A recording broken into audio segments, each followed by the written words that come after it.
L'infiniment petit et l'infiniment grand sont deux choses qui m'ont toujours fasciné, et que j'ai toujours eu du mal à conceptualiser. Comment se fait-il que nous puissions nous plonger dans un monde totalement différent en zoomant plusieurs millions de fois sur une simple mine de stylo? Un monde fait de bouillonnements de formes étranges ou géométriques, un monde obéissant à ses propres règles, composé des plus petites particules existantes. Et lorsqu'on prend de la distance, lorsqu'on s'éloigne de notre Terre pour partir à l'assaut de l'immense espace, comment ne pas s'émerveiller devant ces structures cosmiques gigantesques, à la taille inconcevable pour l'esprit humain? Comment ne pas être fasciné par ces trous noirs menaçants, ces immenses nuages qui s'étalent sur des années-lumière? Comment également ne pas remarquer les similitudes entre ces deux extrêmes? Ça fait des années que je me demande, que va-t-on encore pouvoir trouver de plus grand ou de plus petit? Vers quel monde fascinant et incompréhensible pourrait bien nous emmener cette quête? Trouverons-nous une limite? Ou bien serons-nous enfin à même de tutoyer l'infini? Bonjour à tous chers abonnés et spectateurs, aujourd'hui j'ai décidé encore une fois de faire chauffer votre cerveau avec un scénario basé sur une théorie encore plus fumée que ma vidéo sur la simulation. La théorie du macromonde, ou du micromonde, bref, il n'y a pas vraiment de nom officiel, un concept vertigineux mais qui n'est pas nouveau car théorisé depuis l'Antiquité par des scientifiques et des philosophes. L'idée que si nous zoomons assez sur les plus petites particules qui composent notre univers, nous y trouverions une infinité de mini-univers, de micro-univers. Alors oui, ça donne le tournis, je vous l'accorde. S'imaginer que chaque composant de notre monde, chaque atome de votre peau, chaque brin d'herbe, chaque petit caillou dans l'espace, est le siège d'une infinité d'univers différents. C'est un peu déroutant. Surtout que si cette théorie est vraie, il n'y a aucune raison que notre univers à nous ne se trouve pas à l'intérieur d'un univers bien plus grand. Notre Terre, notre système solaire, notre galaxie, notre univers tout entier pourrait tout aussi bien être à l'intérieur d'un atome appartenant à la moustache d'un être gigantesque, totalement incapable de se rendre compte de notre existence. Tout comme nous sommes totalement incapables de nous imaginer que la totalité des choses que nous voyons renferme elle-même une infinité d'univers différents. D'ailleurs, détail amusant, ce sujet a déjà été évoqué dans la fiction, dans Men in Black par exemple. Sauf que nous, on va largement étendre ce concept. Prenez ce scénario pour ce qu'il est, c'est-à-dire une nouvelle, un conte de science-fiction, un scénario destiné à vous faire réfléchir un peu et vous faire oublier vos soucis le temps d'une vidéo, rien de plus. Et avant de commencer, n'oubliez pas que mes vidéos sont disponibles en podcast sur toutes les plateformes, et n'hésitez pas à visiter les liens en description, ou à taper Alteris sur Deezer, Spotify ou Apple Podcast. Et sur ce, assez parlé, et place au scénario.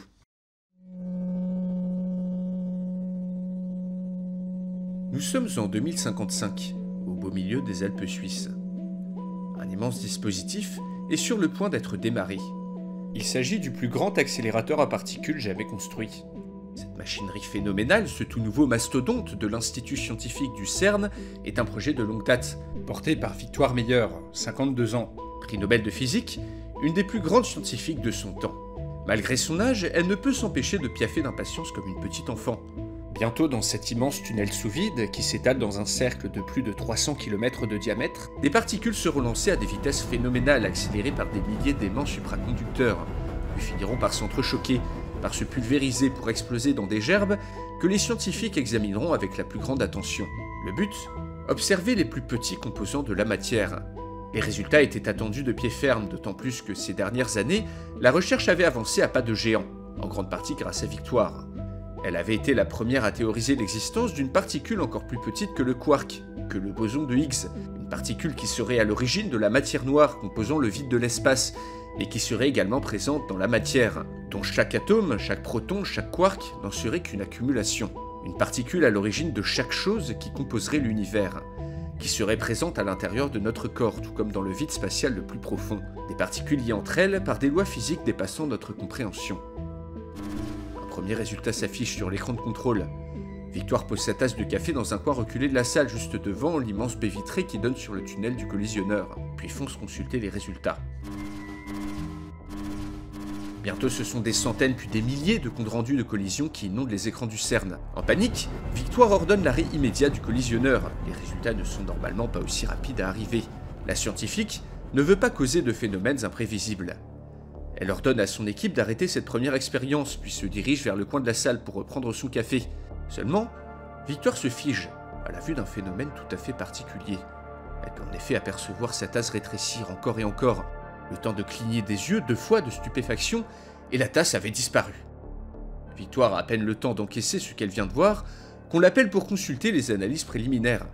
Il faudra du temps pour digérer toutes les données reçues, mais les scientifiques sont déjà sûrs d'une chose. Grâce aux nouveaux instruments d'observation et de modélisation, grâce aux paramètres, que Victoire a mis en place, on a pu observer un nouveau type de particule. Serait-ce cet élément primordial que Victoire a théorisé? Vient-on de découvrir cette particule qui est à l'origine de toute chose? L'effervescence est immense dans la salle de contrôle, mais Victoire ne la partage pas. Même si cette découverte pourrait la propulser au panthéon des scientifiques, elle n'arrive pas à s'enlever de la tête cette foutue tasse de café qui vient de disparaître sous ses yeux. On avait tout d'abord cru que les découvertes de Victoire Meyer l'avaient rendue folle, lorsque celle-ci avait posé une pomme dans un coin de la salle de contrôle et avait convoqué toute l'équipe pour contempler le spectacle. On avait tout d'abord rigolé de cette blague étrange, mais une fois l'accélérateur de particules mis en route, cette pomme s'était mise à rétrécir devant toute l'équipe.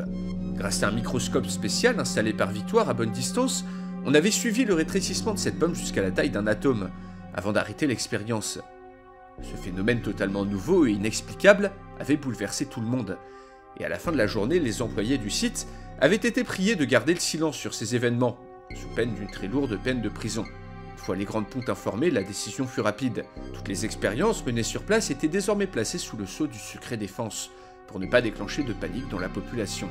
Victoire fut chargée de mettre en place une équipe resserrée chargée de trouver une explication. La salle de contrôle fut déplacée ailleurs, et le coin de la pièce devint un lieu d'expérimentation. Plusieurs observations furent faites. La pomme avait été réduite à un niveau atomique. Elle était encore observable et semblait avoir gardé toute son intégrité dans le processus de rétrécissement. Quant à la tasse de Victoire, on ne l'avait pas retrouvée. Celle-ci avait tout bonnement disparu. Rétrécie à un niveau si petit, si infime, qu'elle n'était plus observable.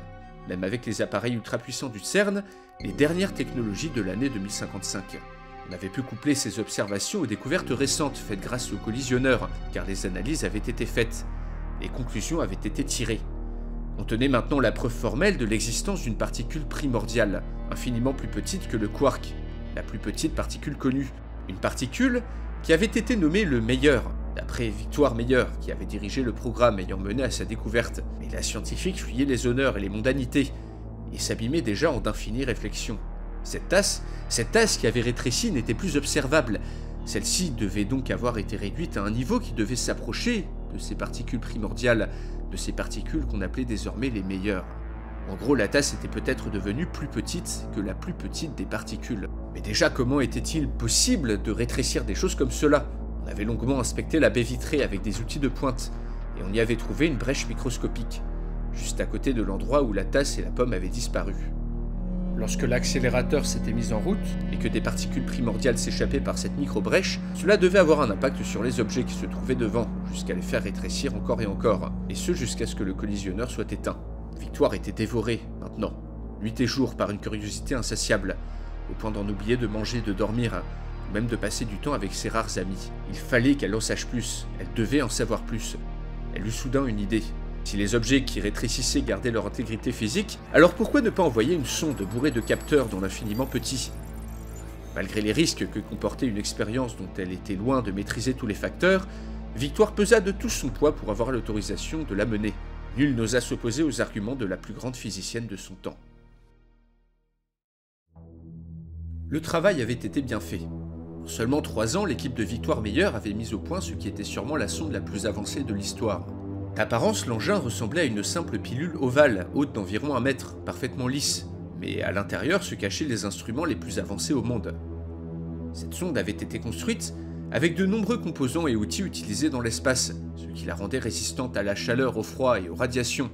Des outils de mesure de température, de pression, un système de modélisation 3D, un système de chauffe ou de refroidissement, tous ces gadgets ultra sophistiqués permettaient de capturer les environs de la sonde à la nanoseconde près, et d'en envoyer les données instantanément au CERN grâce à un système de communication inventé pour l'occasion. Une merveille de technologie qu'on avait maintenant placée dans le coin de l'ancienne salle de contrôle, où avait été aménagé un espace sous vide, relié au tunnel du collisionneur. Les objets placés dans cet espace allaient être exposés, comme la pomme et la tasse, à un nombre élevé de particules primordiales, agitées par le collisionneur. Normalement, le même phénomène inexplicable qui avait fait rétrécir la pomme et la tasse devrait faire rétrécir la sonde, au cas où des tenues spéciales, faites pour résister au vide, avaient été mises à disposition du personnel, en cas d'extrême urgence. Le moment était venu. Victoire Meyer tremblait d'impatience et sentit un long frisson lui parcourir l'échine lorsqu'elle mit en route l'accélérateur de particules. Sous les yeux ébahis des scientifiques, la sonde se mit à rétrécir, d'abord doucement, puis de plus en plus vite. Bientôt elle échappa à la vue de tous, mais les ordinateurs du CERN la suivaient toujours. Malgré sa taille, qui atteignit bientôt le niveau d'un atome, puis d'un proton, puis d'un quark, puis d'une particule primordiale. À ce stade, seules les informations envoyées par la sonde permettaient à Victoire de suivre son trajet. La taille atteinte par l'objet était désormais plus petite qu'une particule primordiale. La sonde était littéralement en train de rentrer dans une de ces particules, dans le plus petit de l'infiniment petit. Puis soudain, toutes les communications cessèrent. Un silence de mort régnait maintenant dans la salle de contrôle. On fit arrêter le collisionneur à particules. Le dernier rapport de la sonde arriva. Relevé de température, modélisation 3D, tout ce qui avait entouré la sonde une nanoseconde avant la perte de contact était affiché sur les écrans. Température, 1 degré avant le zéro absolu, la même que dans le vide spatial. Pression, 10-8 PA, la même que dans le vide spatial. Modélisation 3D de l'environnement proche de la sonde, un réseau de neurones? Non, aucun doute possible. Victoire et son équipe étaient face à la carte de l'univers. La stupeur gagna toute l'équipe. Les dernières données envoyées affirmaient qu'au moment de la perte de contact, la sonde venait de pénétrer dans un environnement qui ressemblait comme 2 gouttes d'eau à notre univers. Une bulle constituée d'une infinité de nervures, elle-même composée de galaxies et d'étoiles. Tout ça à l'intérieur d'une particule primordiale. Une particule à la base même de la matière qui compose tout. Un univers entier à l'intérieur de l'infiniment petit. La découverte était proprement ahurissante. Victoire jeta un œil effaré à sa propre main. Les particules qui composaient sa peau étaient-elles autant d'univers? La Terre était-elle aussi contenue dans un univers, coincée dans une de ces particules élémentaires? Victoire eut un haut le cœur. Dans sa tête défilaient des images d'univers, à l'intérieur d'univers, à l'intérieur d'univers, une intrication sans fin, un aperçu de l'infini qui lui fit rendre son repas par terre. Elle se releva, en tremblant, les yeux rouges, et sut qu'à partir de cet instant, sa vie tout entière serait dédiée à la résolution de ce mystère. Encore, ordonna Victoire d'une voix sèche. Mettez-moi une autre sonde dans le sas. On recommence. Cela faisait maintenant 2 ans que la scientifique et son équipe envoyaient des sondes dans les micro-univers. Après la première expérience, la résistance des différents appareils avait été améliorée, les outils de communication remis à niveau pour pouvoir fournir des données toujours plus longtemps. La production avait été standardisée, on envoyait maintenant une dizaine de sondes par jour, pour repousser toujours plus loin les limites de la connaissance humaine. Et loin d'être stimulés, les collègues de Victoire avaient les yeux cernés, le teint gris. L'émulation de la recherche scientifique n'était plus présente, et la tension était fortement palpable dans la salle de contrôle, car chacun connaissait maintenant les conséquences des expériences menées tambour battant par Victoire. 1 an plus tôt, en effet, on avait réussi à faire pénétrer une sonde dans un de ces micro-univers sans perdre le contact, pendant plusieurs secondes. Plusieurs secondes qui avaient permis de confirmer qu'il existait bien un univers entier, dans chacune des plus petites particules qui composaient toute chose, les particules primordiales. Les modélisations 3D envoyées par les sondes étaient formelles. Ces micro-univers étaient soumis à des règles physiques plus ou moins similaires aux nôtres, et contenaient des nébuleuses, des galaxies, des planètes et donc potentiellement de la vie. Seulement on avait aussi découvert qu'au moment même où la sonde pénétrait dans un micro-univers, une nanoseconde après en avoir envoyé les données au CERN, celle-ci pulvérisait toute matière présente à l'intérieur. En effet, même si pour les scientifiques la taille de la sonde était minuscule, lorsque celle-ci pénétrait dans un micro-univers, elle en remplissait la totalité pendant un très bref instant, avant de continuer à rétrécir. Toute la matière solide contenue dans ce micro-univers était donc tout bonnement réduite à l'état de particules. Un univers entier pulvérisé en une nanoseconde par une sonde d'exploration envoyée depuis le macro-univers du dessus. Un génocide, tout simplement. Rapporté froidement par les ordinateurs qui récoltaient les données de chaque sonde. Petit à petit, les membres de l'équipe de Victoire avaient compris la portée de ce qu'ils faisaient. À chaque sonde envoyée dans l'infiniment petit, ils détruisaient la totalité d'un univers. Un univers certes microscopique à notre échelle, mais un univers tout de même. Cela avait vite causé des conflits éthiques dans le personnel, et Victoire se montrait inflexible. Elle voulait connaître le fin mot de l'histoire, et ne laisserait personne la freiner.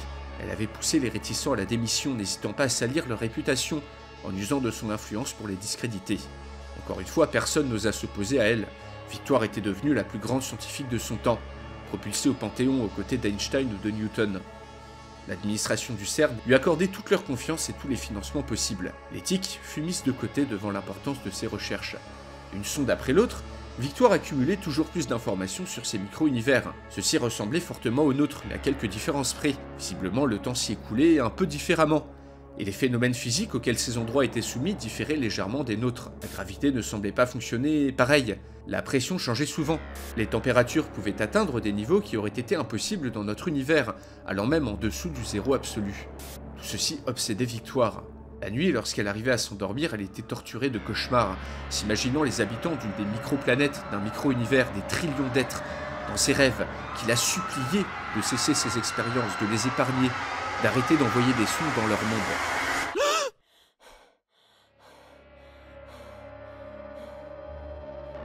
Mais pour Victoire, ces êtres invisibles à l'œil n'étaient que des données sur un ordinateur, qu'il était facile d'ignorer la plupart du temps, lorsqu'elle ne dormait pas. La journée était historique au CERN. On avait réussi à faire rétrécir une sonde assez longtemps pour la faire atteindre un micro-univers dans un micro-univers. Après avoir été miniaturisée pour pénétrer dans une particule primordiale, et donc dans un micro-univers, la sonde avait continué son voyage, s'était réduite à l'intérieur de ce micro-univers à la taille d'une galaxie, d'une planète, puis d'un immeuble, d'un brin d'herbe, d'un atome, d'une particule primordiale, pour enfin devenir assez petite afin de pénétrer à l'intérieur d'un autre micro-univers. Un exploit qui n'était jusqu'ici qu'une théorie. Victoire se mit à employer une nouvelle terminologie. Le niveau 0 est notre univers, à nous.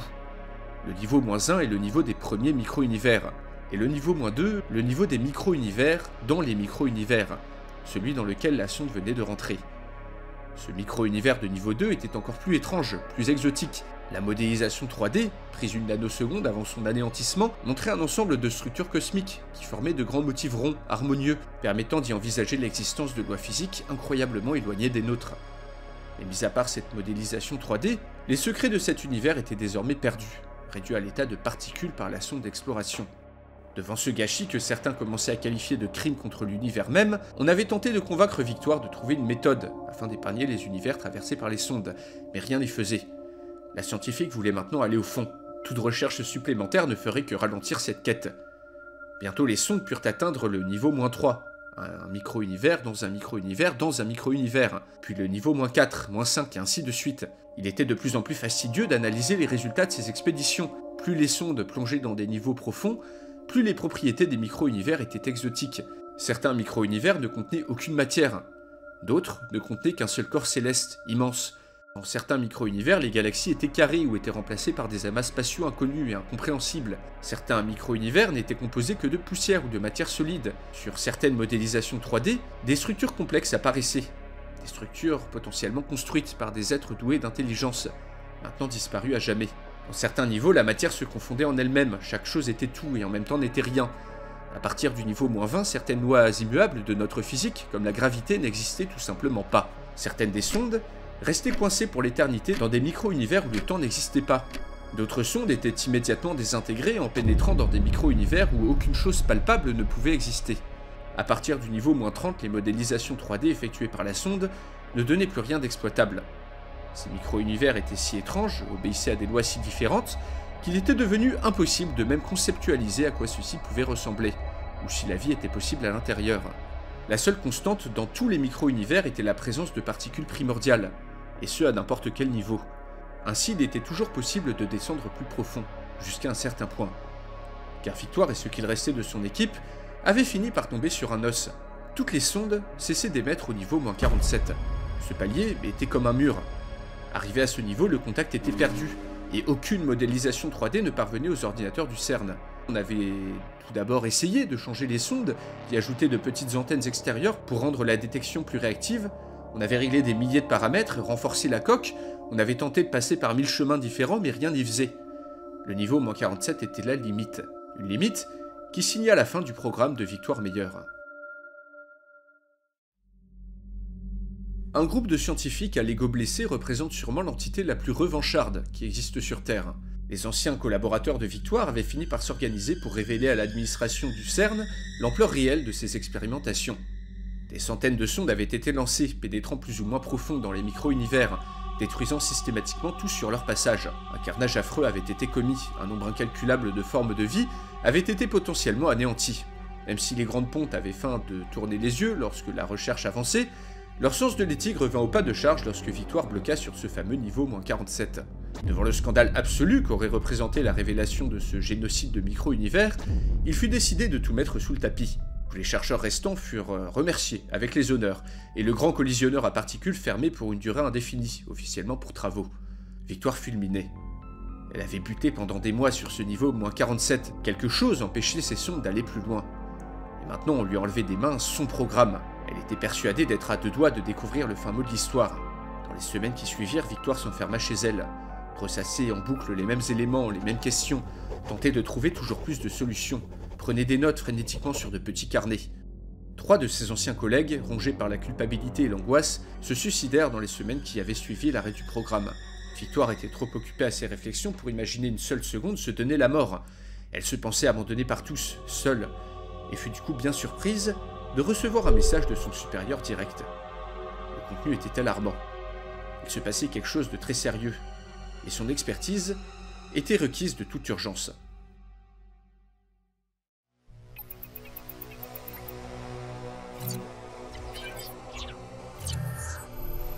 L'objet céleste 2055 SG1 était, selon les astronomes, apparu d'un coup, non loin du centre de la Voie lactée, comme sorti de nulle part. Le scientifique comprit très vite pourquoi on l'avait convoqué. Non seulement ce mastodonte ressemblait énormément aux sondes qu'elle avait envoyées dans les micro-univers, mais en plus, celui-ci grandissait à une vitesse effarante. En quelques heures, l'objet avait atteint la taille de 10 puis de 15 soleils, grandissant sans cesse à la pure horreur des scientifiques du CERN. Figé devant la modélisation 3D de l'objet, Victoire faillit défaillir, en reconnaissant la petite antenne. Une petite antenne qui était la marque de fabrique d'une des premières sondes, qui avait atteint un micro-univers de niveau -47. Cette même sonde qu'elle avait miniaturisée pour voyager dans l'infiniment petit, avait été tout simplement renvoyée.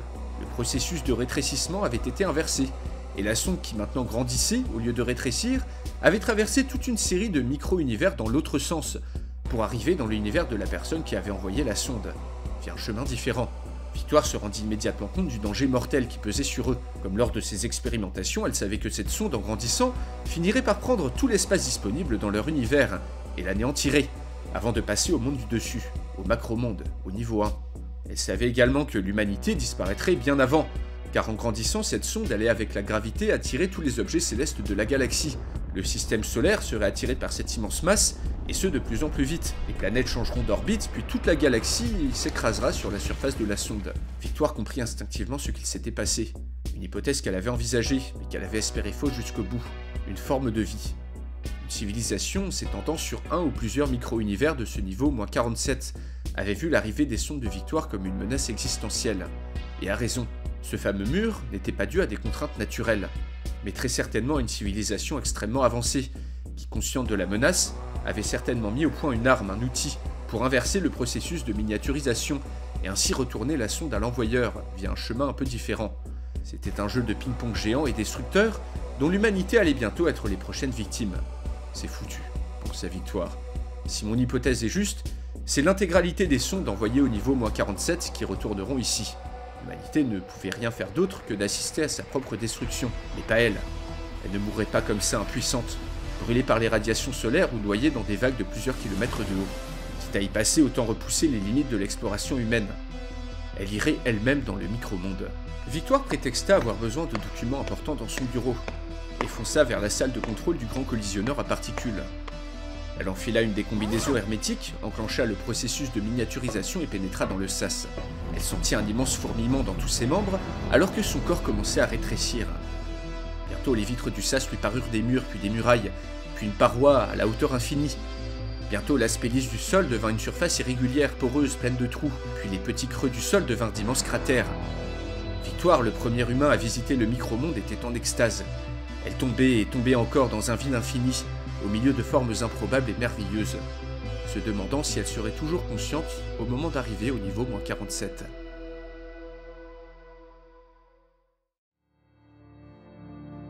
Elle était totalement folle. Elle a impitoyablement détruit une quantité effarante d'univers, elle a tenté d'abandonner le navire à un moment crucial, mais c'était tout de même une scientifique extraordinaire qui a totalement changé la perception que l'humanité avait d'elle-même. Voici en somme l'épitaphe que le directeur du CERN avait fait de Victoire Meyer lors de son enterrement symbolique, 2 mois après que l'humanité ait failli disparaître. La nouvelle était arrivée, alors que Victoire était déjà dans le sas de miniaturisation. La sonde géante, qui était arrivée à côté du centre de la galaxie, avait brutalement cessé de grandir, puis petit à petit s'était mise à rétrécir encore et encore, jusqu'à disparaître totalement des radars.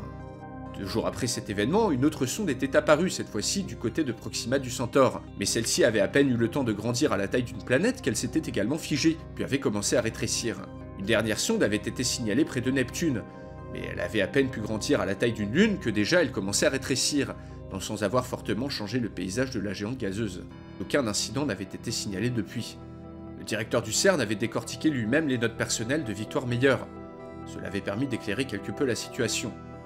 L'explication qui faisait aujourd'hui presque consensus était la suivante. Le processus de croissance des sondes avait été stoppé par une civilisation présente dans le macromonde, dans le niveau 1. Une civilisation qui aura détecté dans notre univers la menace de cet objet, l'aura stoppé par un moyen inconnu avant qu'il ne grandisse assez pour détruire notre univers, et pénétrer dans le leur en grandissant encore. Une macro-civilisation tellement avancée qu'elle était capable de détecter ce genre de menaces dans l'infiniment petit, et de les contrer. La perception de l'humanité sur ce qui l'entourait avait été transfigurée.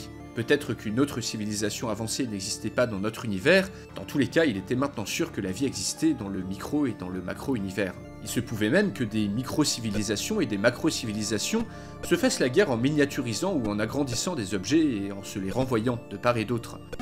On ne sut jamais ce qu'il advint du corps de Victoire Meyer, déjà miniaturisé pendant de longues minutes avant qu'on arrête en catastrophe le collisionneur à particules. Le directeur du CERN s'était rendu après l'enterrement dans la salle de contrôle, là où toute cette folie avait débuté. En regardant le sas de miniaturisation vide et inerte, le directeur s'abîma dans quelques réflexions. Nul ne savait à quel niveau le périple fou de Victoire l'avait emmené, ni dans quel monde étrange elle évoluait. Peut-être avait-elle eu raison de s'enfuir, elle en savait trop. De toute manière, les grandes pontes avaient décidé d'enterrer toute l'affaire. La présence d'objets célestes qui grandissent et rétrécissent de manière inexplicable aurait été mise sur le compte d'anomalies de détection. Puis quel intérêt d'ébruiter cette découverte, de vivre dans la crainte constante qu'un objet puisse émerger du moindre endroit, de la moindre cellule, du moindre atome, pour grandir et détruire l'univers, ou de se dire qu'une sonde gigantesque pourrait d'un coup entrer dans notre univers et l'anéantir en une nanoseconde, et de savoir que la seule chose qui puisse nous sauver est le bon vouloir d'une macro-civilisation ou d'une micro-civilisation extrêmement avancée. Qui croirait de toute façon? L'humanité n'était pas encore prête pour de telles révélations, et on ne pouvait rien faire pour se prémunir du danger.